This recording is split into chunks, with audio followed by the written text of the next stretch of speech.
ஓம் முருகா போற்றி. ஓம் சரவண பவ. என் அன்பு குழந்தையே, இந்த முருகன் உனக்கான யோகத்தை கொண்டு வந்திருக்கின்றேன். என்ன யோகம் தெரியுமா? தங்க புதையலே உனக்கு கிடைக்கும் யோகத்தை நான் கொண்டு வந்திருக்கின்றேன். அதற்கான நேரம் காலம் எல்லாமே கூடி வந்துவிட்டது. தங்க புதையலே கிடைக்கும்போது அதை நீ அனுபவிக்க சந்தோஷமாக இருக்க வேண்டும் அல்லவா? அந்த சந்தோஷமாக இருப்பதற்கான எல்லா ஏற்பாடுகளையும் நானே செய்துவிட்டேன். இந்த முருகனை நம்பிக்கை அதை நீ சந்தோஷமாகவே அனுபவிக்கப் போகின்றாய். முருகனின் வேலும் மயிலும் உனக்கு துணை இருக்கும்போது எல்லாமே இனி உனக்கு நல்லதாகவே நடக்கும். என் அனுமதியின்றி எதுவுமே உன்னை நெருங்க முடியாது. உன்னை திருப்திப்படுத்துவேன். என்னையே நம்பி இருக்கும் உன்னை காப்பதே என்னுடைய வேலை. உன் அப்பா நான் இருக்கும் வரை உன்னை நான் தாங்கிக் கொண்டே இருப்பேன். எந்த சலனமும் பயமும் வேண்டாம் உனக்கு. உன் கஷ்டத்தை நான் தாங்குவேன். நீ நிச்சயமாகவே முன்னேறுவாய். உன் மனதில் எந்த ஒரு பயத்தையும் ஏற்படுத்தி கொள்ளாதே. அப்படி உன் மனதில் பயம் இருந்தால் அதை தூக்கி எறிந்துவிடு. உன்னோடு நான் இருக்கிறேன். எல்லாவற்றையுமே நான் பார்த்து கொள்வேன். பல இரவுகள் நீ தூங்காமல் கழித்தது எல்லாமே எனக்கு தெரியும். எத்தனை இரவுகளை நீ அழுது கொண்டே இருந்தாய், அழுது புலம்பிக் கொண்டே இருந்தாய் என்று. எத்தனை இரவுகளை நீ முழித்திருந்தே கழித்தாய் என்று எனக்கு நன்கு தெரியும். அதனால் கவலைப்படாதே. இந்த நொடி முதலே உன் வாழ்க்கைக்கான நல்ல ஆரம்பம் தொடங்கிவிட்டது. எல்லாம் வெற்றியே. உனக்கு நிறையவே பிரச்சனை இருக்கிறது. எதை சொல்லி எங்கே போய் அழுவது என்று தெரியாமல் நீ தினமும் புலம்பி தவித்து கொண்டிருக்கிறாய். எனக்கென்று யாருமே இல்லையே, நீங்களும் இருக்க மாட்டீர்களா அப்பா என்று என்னிடமே நீ கேட்கிறாய். உனக்கு யார் இல்லை? எல்லோருமே இருக்கிறார்களே. நீதான் அவர்களை புரிந்து கொள்ளவில்லை. யார் என்று சொல்கிறேன் தெரியுமா? அந்த கடவுளை தான் சொல்கிறேன். உனக்காக அம்மாவாக அந்த அம்மன் இருக்கிறார். அப்பாவாக அப்பன் ஈசன் இருக்கிறார். குருவாக நானும் இருக்கிறேன். உனக்காக எல்லோருமே இருக்கும்போது, உனக்காக அந்த கடவுள்களே இருக்கும்போது நீ ஏன் எனக்கு யாருமே இல்லை என்று சொல்கிறாய்? உன் கவலையை போக்க அந்த படைத்த இறைவன் எங்களுக்கு தெரியாதா? உன் பிரச்சனை என்ன என்பது எங்களுக்கு தெரியாதா? உன் பிரச்சனையை கேட்பதற்கு எவரும் இல்லை என்று நீ கவலைப்படாதே. உங்களுக்காக உனக்காக நாங்கள் எல்லோருமே இருக்கிறோம். எந்த பிரச்சனையாக இருந்தாலும் சரி, எங்களிடம் சொல். உடனே நாங்கள் தீர்வு கொடுக்கிறோம். உனக்காக, என்னுடைய குழந்தைகளுக்காக நாங்கள் எது வேண்டுமானாலும் செய்வோம். உன்னை படைத்தது யார் என்று நினைக்கிறாய்? உன்னை படைத்தது நாங்கள்தான். எங்களுக்கு தெரியாதா? நீ எங்கு, எப்போது, எப்படி பிறக்க வேண்டும், யார் வயிற்றில் பிறக்க வேண்டும், யார் உனக்கு அப்பாவாகவும் அம்மாவாகவும் இருக்க வேண்டும் என்று எங்களுக்கு தெரிந்துதான் நான் உன்னை படைத்தேன். நாங்கள் உங்களுக்கு செய்வது எல்லாமே நன்மையாகத்தான் இருக்கும். அதனால்தான் இவர்களுக்கு உன்னை பிள்ளையாக படைத்தேன். இப்போது நடந்தது, இதற்கு முன்பு நடந்தது, இனிமேல் நடக்கப் போவது எல்லாமே எங்களுக்கு தெரிந்துதான் நடக்கிறது என்பதை நீ ஏன் மறந்துவிட்டாய்? உன்னுடைய கவலைகளை பற்றி எங்களுக்கு தெரியாதா? உன்னுடைய பிரச்சனைகள் எல்லாமே தீரும் நேரத்தை நீ நெருங்கிவிட்டாய். நீ இதுவரை அனுபவித்தது பூர்வ ஜென்ம, முந்தைய ஜென்ம கர்மாவின் பலன்தான். மிச்சம் இருந்தது. அது இப்போது முழுவதுமாகவே தீர்ந்துவிட்டது. இன்னும் நான் உனக்கு நிறையவே கொடுக்கப் போகிறோம். அதை பெறுவதற்கு நீ தயாராக இரு. என்ன கஷ்டத்தை கொடுக்கப் போகிறீர்களா என்றுதானே நீ கேட்கிறாய்? அவ்வளவு சோதனைகளை நீ தாங்கி இருக்கிறாய். அவ்வளவு பிரச்சனைகளை நீ பார்த்து இருக்கிறாய். கவலைப்படாதே. இனி வருவது உனக்கு பிரச்சனை அல்ல, உனக்கு கவலையும் அல்ல, உனக்கு சந்தோஷம்தான். உன்னுடைய பிரச்சனைகள் எல்லாமே முடிந்து விட்டது. அதற்கு தீர்வும் நீ கண்டுவிட்டாய். இனி நடக்கப் போவது எல்லாமே உனக்கு ஜெயமாகவே இருக்கும், சந்தோஷமாகவே இருக்கும். நீ கேட்டது அனைத்துமே உங்களுக்கு கிடைக்கும். நீ எதிர்பார்த்த மாதிரியே உன்னுடைய வாழ்க்கை நிச்சயமாகவே அமையும். என் வார்த்தையை நம்பு. உன்னை நான் படைத்தேன். பக்தியுடனும் நம்பிக்கையுடனும் விசுவாசத்துடனும் என்னை நோக்கிய வணங்கிய மறுகணமே உன் கண்முன் நான் காட்சி அளிப்பேன். நான் உனக்கு காட்சி தரப்போகிறேன். நான் உன்னை கண்டிக்கிறேன். நீ ஏன் தேவையில்லாத செயல்களையெல்லாம் இழுத்து போட்டுக்கொண்டு செய்து கொண்டிருக்கிறாய்? நான் உனக்கு இப்போதே எச்சரிக்கிறேன். தேவையில்லாத செயல்களை நீ செய்யாதே. நீ கடந்து போனதை நினைத்து இடிந்து போகிறாய். வேண்டாம். நீ அடுத்தவரோடு ஒப்பிட்டு பார்த்து நீ துவண்டு போகிறாய். அதுவும் வேண்டாம். அனைவரையும் திருப்திப்படுத்த நினைத்து உன்னுடைய நிம்மதியை நீ இழந்து கொண்டிருக்கிறாய். அதுவுமே உனக்கு வேண்டாம். நீ தேவையில்லாத இந்த செயல்களையெல்லாம் நீ செய்யாதே. நான் சொல்வது போல செய். நீ சந்தோஷமாகவே இருப்பாய். உன் பாதையில் இனி எல்லாமே வெற்றியாகவே அமையும். நீ எத்தனை துயரங்கள் வந்தாலும் தளர்ந்து போகக்கூடாது. நான் உன் மனதில் ஆழமாக இருக்கும்போது நீ எதற்கும் கலங்கக்கூடாது. நீ மற்றவர்களைப் போல் இல்லாமல் அனைவரது மனதையும் கவரும் அளவிற்கு நீ கடந்து கொள்வாய், நடந்து கொள்வாய். யார் எதை கேட்டாலும் தந்துவிடும் நற்குணம் உனக்கு இயற்கையாகவே உண்டு. உன்னை துரத்தியவர் மத்தியில் எதிர்த்து நின்று நீ செயல்படுவாய். உனது துன்பங்கள் மறையப் போகிறது. கர்ம பலன்களிலிருந்து நீ விடுபட போகிறாய். அனைத்துமே மாறப்போகிறது. எதற்காகவும் எந்த சூழ்நிலையிலும் நீ கலங்கக்கூடாது. எவரை கண்டும் நீ அஞ்சக்கூடாது. நீ செயல்படு, சந்தோஷமாக செயல்படு. உன் வெற்றி இலக்கை நோக்கி நீ செயல்பட்டு நீ நீயாக இரு. வேண்டியதை தருவதற்கு நான் இருக்கிறேன் உனக்கு. எதை வேண்டுமானாலும் செய். என் மீது நம்பிக்கை வைத்து முழு முயற்சியோடு செய். என்னுடைய துணை எப்போதுமே உனக்கு உண்டு. மனம் தளராதே. உன் அப்பா நான் இருக்கிறேன். உன்னை அனைத்திலுமிருந்து பாதுகாத்து உன்னை வீழ்த்த நினைத்தவர் மத்தியில் உன்னை பார்த்து வியக்கும்படி நான் செய்கிறேன். நான் உன்னை மறந்து விட்டேன் என்று நினைக்கிறாய். நான் உன்னை மறக்கவே இல்லை. எப்பொழுதும் உனது நினைவுகளை நான் சுமந்து கொண்டே இருக்கிறேன், இருப்பேன், இனியும் இருந்து கொண்டு இருப்பேன். தைரியமாக இரு, மகிழ்ச்சியாக இரு. நான் உனக்கு அள்ளித்தரும் நேரம் இது. உனக்காக அள்ளி கொடுக்கப் போகிறேன். உனக்காகவே. நீ கலங்கக்கூடாது. ஏனே நீ சரணாகதி அடைந்து விட்டாய் அல்லவா? நான் உன்னை நிச்சயமாகவே பாதுகாப்பேன். பொறுமையாக இரு. நீ பெருமைப்படப் போகிறாய். அப்பா நான் உனக்கு துணையாக இருக்கிறேன். ஏதாவது ரூபத்தில் நானே உனக்கு வந்து உதவப் போகின்றேன். உன் தேவைகளை நிறைவேற்றப் போகிறேன். அனைத்தையும் நானே நடத்துகின்றேன் என்று திடமாக நீ நம்பு. எனக்கு நானாகவே செய்கிறேன் என்ற எண்ணத்தை நீ வரவிடாதே. நான் உனக்கு துணையாக இருப்பேன். நீ நடக்கும் பாதையில் முட்கள் இருந்தால் அதை நானே உனக்கு முன்பாகவே சென்று கலைத்து விடுகின்றேன். நான் உன்னுடைய வந்து கொண்டிருக்கின்றேன். உன் பின்னால் நான் வந்து கொண்டே இருக்கிறேன். உனக்கு முன்னால் சென்று உன் கால்களை குத்தும் முட்களை நானே எடுத்து விடுகின்றேன். கவலையே படாதே. உனக்கு உதவ ஏதாவது ஒரு ரூபத்தில் உன் அருகில் நான் இருப்பேன். நீ எதற்கும் பயப்படக்கூடாது. உன்னுடைய தேவைகள் எது என்று நீ கருதுகின்றாயோ அதை எல்லாவற்றையுமே நானே நிறைவேற்றி தருகிறேன். நீ செய்ய வேண்டியது எல்லாம் நீ நல்லதையே நினைப்பது மட்டுமே. நல்லதை மட்டுமே செய்ய வேண்டியது. உனக்கு தீமை வந்தாலும் நீ செய்த நன்மை நிச்சயம் உன்னை காப்பாற்றும்.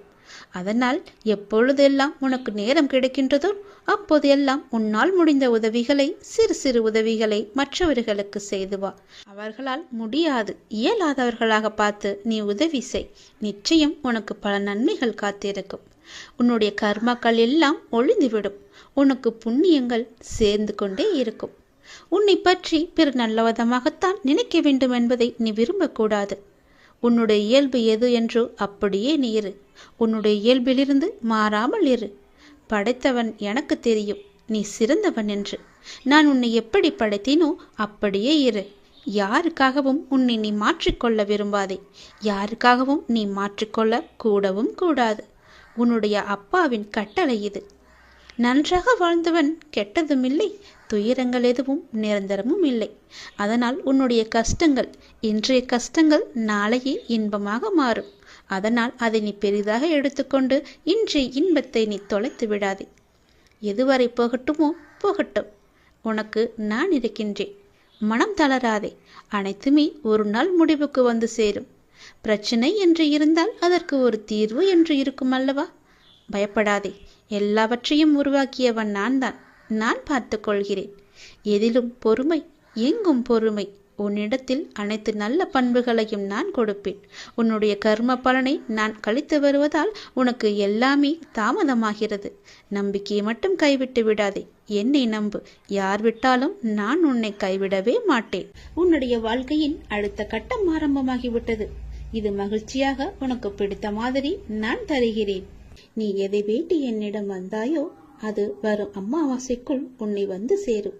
நீ மகிழ்ச்சியாகவே இருப்பாய். இது சத்தியம். இது என்னுடைய சத்திய வாக்கு. கர்மங்களை எல்லாம் குறைத்து கொள்ள ஒரு எளிய வழி சொல்கிறேன். அதை நீ தைரியமாக அனுப்புவது மட்டுமே. நீங்கள் எப்போதும் என்னை நினைத்து என் மேல் நம்பிக்கை கொண்டிருந்தால் அதை அனுபவிக்கும் சக்தியை நான் கொடுக்கின்றேன். அது துன்பம் என்ற எண்ணம் உன்னில் ஏற்படாமல் நான் பார்த்துக் கொள்கின்றேன். உனக்கு நல்லது நடக்கும்படி நான் அதை செய்கின்றேன்.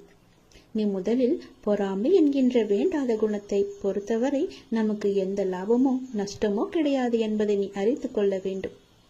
பொறாமை என்பது இன்னொருவருக்கு கிட்டியிருக்கும் லாபமோ அல்லது பலம் கண்டு நமக்கு தாழாமல் ஏற்படும் எண்ணம்தான். வேறு ஒருவருக்கு ஒரு அதிர்ஷ்டமோ செல்வாக்கோ கிட்டிவிட்டால் நம்மால் அதை சகித்துக் கொள்ள முடியாமல் அவதூறாக பேசுகின்றோம். அவருக்கு நஷ்டம் ஏற்பட்டுவிட்டால் மகிழ்ச்சியும் அடைகின்றோம். இது நல்லதா? அந்த மனிதனின் வளம் பெற்றால் நமக்கு என்ன நஷ்டம் ஏற்பட்டுவிடப் போகிறது? ஆனால் ஜனங்கள் இப்படி சிந்திப்பதில்லையே. அவனுக்கு நலம் கிட்டினால் நாமும் மகிழ்வோம். நமக்கும் நலம் கிட்டியது, நாமும் பாக்கியசாலிகள் என எண்ணுவோமே. அதே நலம் நாமும் பெறுவோம். பெறுவதற்கு முயற்சி செய்து கொண்டே இருப்போம். அதுவே நமது விருப்பமும் தீர்மானமாக இருக்கும் வரை அந்த லட்சியத்தை எளிதாகவே அடைந்து விடலாம். நம்மிடமிருந்து அவன் எதையும் எடுத்து செல்லவில்லையே, ஒன்றும் கிடையாதே. அவனுடைய கர்மாவின் பலனாக அவன் வளம் பெற்றான். அப்படி இருக்க அதை கண்டு நாம் ஏன் பொறாமைப்பட வேண்டும்? ஆகவே முதலில் பொறாமையை வென்று விட வேண்டும். அதை தூக்கி எறிந்து விடு. உனக்கு நெறிய வேண்டியதை நான் செய்கிறேன். உன் வாழ்வின் அடுத்த கட்டம் இந்த நொடி முதல் ஆரம்பமாகிவிட்டது. அமாவாசைக்கு பிறகு உனக்கு எல்லாமே நல்லதாகவே நடக்கும். உனக்கு இப்போது நன்றாக புரிந்திருக்கும். இதுவரை கடினமாக இருந்த முதல் பாகம் இப்போது மகிழ்ச்சியான இரண்டாம் பாகமாக மாறுவதற்கான அறிகுறிகளை நீ உணர்ந்திருப்பாய். அப்படி நீ உணரவில்லை என்றால் நீ வரும் நாட்களில் கண்டிப்பாகவே உணர்வாய். உன் வாழ்வின் அடுத்த கட்டம் மகிழ்வானதாகவே உனக்கு பிடித்த மாதிரியே இருக்கும். நானே அதற்கு பொறுப்பு. உன்னுடைய வாழ்க்கை முடிந்து போகவில்லை. உன் அமாவாசைக்கு பிறகுதான் உன்னுடைய வாழ்க்கையே ஆரம்பிக்க போகிறது. அந்த இனிதான வாழ்க்கையை வாழ, நீ சந்தோஷமாக வாழ, நீ நிம்மதியாக வாழ அதை நான் தயார்படுத்தி கொண்டிருக்கின்றேன். வரும் அமாவாசை அன்று அது உன் கையில் கிடைக்கும்படி நான் செய்து தருகிறேன். கண்டிப்பாகவே அதில் பல நல்ல நல்ல மகிழ்ச்சியான சந்தோஷங்களை எல்லாம் நான் வைத்திருக்கின்றேன். அதை அனுபவிக்க நீ எப்போதும் போல தயாராக இரு. உனக்கு வெற்றி கிடைக்கும் நேரம் வந்துவிட்டது. மனம் தளராதே. நீ உயரமாக வளர்ந்து ஜோதியை போல ஜொலிக்க போகிறாய். சந்தோஷமாக இரு. உனக்கு நிறையவே பிரச்சனை இருக்கிறது. எதை சொல்லி எங்கே போய் அழுவது என்று தெரியாமல் நீ தினமும் புலம்பி தவித்துக் கொண்டிருக்கிறாய். எனக்கென்று யாருமே இல்லையே, நீங்களும் இருக்க மாட்டீர்களா அப்பா என்று என்னிடமே நீ கேட்கிறாய். உனக்கு யார் இல்லை? எல்லோருமே இருக்கிறார்களே. நீதான் அவர்களை புரிந்து கொள்ளவில்லை. யார் என்று சொல்கிறேன் தெரியுமா? அந்த கடவுளை தான் சொல்கிறேன். உனக்காக அம்மாவாக அந்த அம்மன் இருக்கிறார்.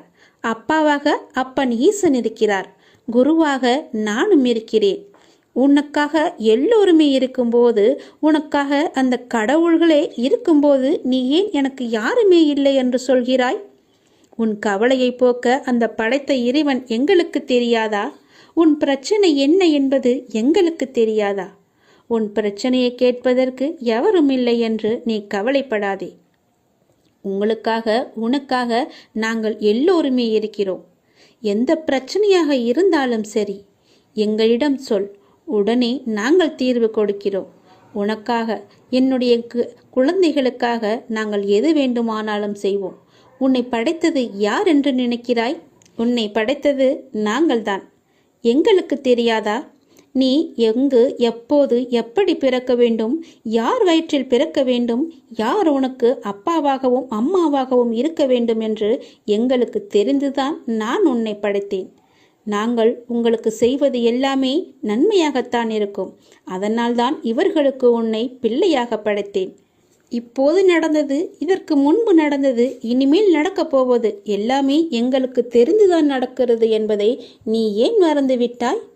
உன்னுடைய கவலைகளை பற்றி எங்களுக்கு தெரியாதா?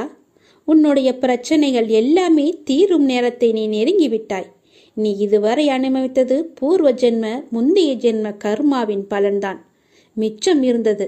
அது இப்போது முழுவதுமாகவே தீர்ந்துவிட்டது.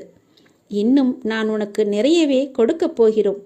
அதை பெறுவதற்கு நீ தயாராக இரு. என்ன கஷ்டத்தை கொடுக்கப் போகிறீர்களா என்றுதானே நீ கேட்கிறாய்? அவ்வளவு சோதனைகளை நீ தாங்கி இருக்கிறாய். அவ்வளவு பிரச்சனைகளை நீ பார்த்து இருக்கிறாய். கவலைப்படாதே. இனி வருவது உனக்கு பிரச்சனை அல்ல, உனக்கு கவலையும் அல்ல, உனக்கு சந்தோஷம்தான். உன்னுடைய பிரச்சனைகள் எல்லாமே முடிந்து விட்டது. அதற்கு தீர்வும் நீ கண்டுவிட்டாய். இனி நடக்கப் போவது எல்லாமே உனக்கு ஜெயமாகவே இருக்கும், சந்தோஷமாகவே இருக்கும். நீ கேட்டது அனைத்துமே உங்களுக்கு கிடைக்கும். நீ எதிர்பார்த்தபடியே உன்னுடைய வாழ்க்கை நிச்சயமாகவே அமையும். என் வார்த்தையை நம்பு. உன்னை நான் படைத்தேன். எனக்காக கொஞ்சம் நேரம் ஒதுக்கி இதை கேள். உன்னை பற்றி நான் முழுமையாக சொல்கிறேன். உன்னுடைய மனநிலை எப்படி இப்போது இருக்கிறது என்று நான் சொல்கிறேன். முழுமையாக எனக்காக நேரம் ஒதுக்கி கவனமாக கேள். நீ எங்கிருந்தாலும் நான் உன்னுடன் இருப்பேன். உன்னுடன் மட்டும்தான் இருப்பேன். நீ இப்போது எந்த நிலையில் இருக்கிறாய் தெரியுமா? இன்ப நிலை நீங்கி துன்ப சுமையை நீ சுமந்து கொண்டிருக்கிறாயே. அனுபவிக்க இன்னும் என்ன இருக்கிறது என்ற அளவில் துன்பத்தின் எல்லை வரை சென்றுவிட்டு வெறுமையாய் நின்று என் சன்னதியில் எனது முகத்தை உற்று பார்த்து அழுது கொண்டிருக்கிறாய். உன்னை நான் கண்டு கொள்ளவில்லை என்று நினைத்தும் கொண்டிருக்கிறாய். உன்னை கரிசனத்தோடு நான் கவனித்து கொண்டுதான் இருக்கிறேன். ஒவ்வொரு முறையும் உன்னை தைரியப்படுத்தி கொண்டுதான் வருகிறேன் என்பதை நீ நினைவுபடுத்திக்கொள்.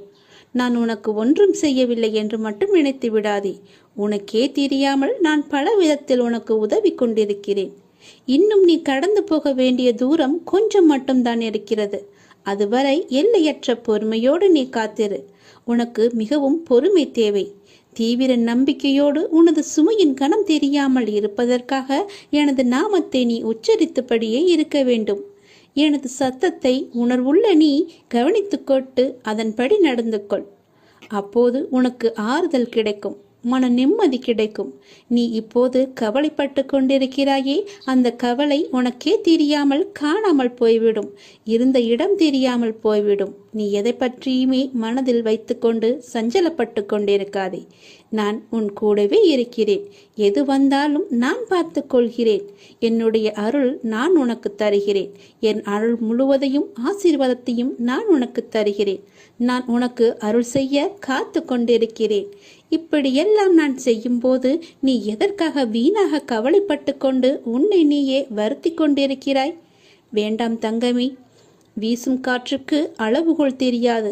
பாய்ந்து சுழன்று வரும் அலையான நீருக்கு அளவு கிடையாது. சுடர் கொண்டு எரியும் நெருப்புக்கு அளவை எட்ட முடியாது. பரந்த ஆகாயத்திற்கு எல்லை என்ற அளவுகோல் இல்லை. நீளம் என்ற பரந்த பூமிக்கு ஆழங்களின் அளவுகோல் இல்லை. நீ போகும் தூரத்திற்கும் கடக்கும் பாதைக்கும் உன் அனுபவங்களுக்கும் அளவுகோல் உண்டா? இவற்றுக்கே இல்லை என்ற போது உன் வெற்றியை மட்டும் உனக்கு அளவுகோல் வைத்தால் நான் கொடுப்பேன். உனக்கான எல்லாமே தக்க சமயத்தில் கொடுத்து நான் உன்னை வாழ வைப்பேன். உன்னுடைய பாதைகள் எல்லாமே தெளிவாகும் காலம் வந்துவிட்டது. பணிகள் படர்ந்து இருள் சூழ்ந்த கஷ்டங்கள் எல்லாமே விலகி போகப் போகிறது. உன் மனம் நொந்து போன விஷயங்கள் எல்லாமே இப்போது உன் மனம் மகிழ்ச்சி அடையும் அளவிற்கு இனிமேல் ஒன்றின் பின் ஒன்றாக நிகழப்போகிறது. நிம்மதி என்ற மலர் உன் வீட்டில் பூக்கப் போகிறது. உன் மனதில் மலரப் போகிறது. இனிமேல் தென்றலாய் வசந்தமாய் நீ எப்போதும் வசந்த காற்றை சுவாசிக்கப் போகிறாய். நீ எதற்காகவுமே பயப்படாதே, கலங்காதே. உன்னில் வெற்றி என்ற தீபத்தை நான் ஏற்றி காமிக்கிறேன். அகிலத்தின் ரூபமாய் நான் எப்போதுமே உனக்கு துணையாக இருப்பேன். இது நிச்சயமாகவே நடக்கும். எதை பற்றியுமே கவலைப்படாதே. இன்றைய இப்போதைய சூழ்நிலையை வைத்து எதிர்காலத்தை நீ தீர்மானித்து விடாதே. எல்லாவற்றையுமே நானே பார்த்து கொள்கிறேன். உன் அப்பா நான் இருக்கும்போது எதற்குமே நீ கவலைப்படாதே. உனக்கான தவம் முடிவடைய உள்ளது. நீ என்னிடம் நிறைய வேண்டுதல்களை வைத்தாய். அதற்காகத்தான் இத்தனை நாட்கள் அது நிறைவேற வேண்டுமென்று உனக்காக நான் பசியும் பட்டினியாக தவம் இருந்து வந்தேன். அந்த தவம் இப்போது முடியும் தருவாயில் இருக்கிறது. நான் எனது கண்களை திறந்து பார்க்க போகிறேன். நான் எனது கண்களை திறந்து உனக்கு பல வரங்களை அளிக்க உள்ளேன். பிறக்கப் போகும் நாள் உனக்கு புது வாழ்வாக அமையப் போகிறது. பல பல அற்புதங்கள் நிகழப்போகின்றன. உன் பொறுமைக்கு நான் எப்படி நன்றி சொல்வது என்று எனக்கு தெரியவில்லை. நீ என்னிடம் கேட்டு எத்தனை நாட்களாக காத்திருந்தாய்? ஏன் அப்பா எதுவுமே பதில் சொல்லவில்லை என்று நினைத்து புலம்பி தவித்து கொண்டிருந்தாய். அதற்கெல்லாம் காரணம் இதுதான். நான் மௌனமாக இருப்பதற்கு காரணமும் இதுதான். அப்படிதான் இருந்தேன். என்னால் எப்படி பேச முடியும்? நான் உனக்காக, உன்னுடைய வாழ்க்கைக்காகத்தானே நான் மௌன விரதம் இருந்து தவம் இருந்தேன். பசியும் பட்டினியாக இருந்தேன். என் குழந்தை நன்றாக இருக்க வேண்டும் என்று பெற்றோர் விரதம் இருப்பதில்லையா? அதுபோலத்தானே நானும் என் பிள்ளைக்காக தவம் இருந்தேன். அப்படி இருக்கும்போது என்னை பார்த்து நீ அப்படி கேட்டிருக்க கூடாது. உன் அப்பாவுக்கு காது நன்றாகவே கேட்கும். நீ என்ன செவிடா என்று கேட்டாய். நீ உனக்கு ஊமையா என்று கூட என்னை கேட்டாய். நீ எல்லாவற்றிற்குமே பதில்தான் இந்த பதிவு. நான் ஊமையும் இல்லை, செவிடனும் இல்லை. எனக்கு நன்றாகவே காது கேட்கும். நான் நன்றாகவே பேசுவேன். எல்லாவற்றையுமே நான் பொறுத்து கொண்டு நான் பொறுமையாக இருந்ததற்கு காரணம் உனக்கு நல்லது நடக்க வைப்பதற்காகத்தான். அதற்காகத்தான் இத்தனை நாட்கள் நான் பொறுமையாக இருந்தேன். இருந்தாலும் நான் பொறுமையாக இருந்ததற்காக நீயும் உன் பொறுமையை இழக்கவில்லை. அவ்வப்போது மாயை என்ற வலையில் சிக்கி உன்னுடைய பொறுமையை இழக்க நினைத்தாய். அந்த நேரத்தில்தான் நீ என்னை வசைப்பாடினாய். இருந்தாலும் என் பிள்ளைக்காக நான் என்னுடைய தவத்தை மேற்கொண்டே வந்தேன். அந்த தவம் முடியும் நேரம் இது. உனக்கான நல்ல நேரம் வரப்போகிறது. என்னுடைய தவ காலத்தில் நான் மூச்சு விடுவது கூட உன்னுடைய பெயரை உச்சரித்துதான் நானே மூச்சு விட்டேன். அப்படி இருக்கும்போது நீ என்னை இகழ்வாக நினைப்பது சரியா? பரவாயில்லை குழந்தையே, நீ எனக்காகத்தானே பொறுமையாக இருக்கிறாய். அப்பா நிறைவேற்றுவார் என்றுதானே நீ பொறுமையாகவும் நம்பிக்கையாகவும் இருக்கிறாய். உன்னுடைய பொறுமையை நான் இனி சோதிக்க மாட்டேன். உன்னுடைய நம்பிக்கையை நான் குலைக்க மாட்டேன். என் அப்பனிடம் கேட்டதுபடியே நான் உனக்கு அள்ளித்தரப்போகிறேன். உன் வேண்டுதல் கூடிய விரைவில் நடக்கப் போகிறது.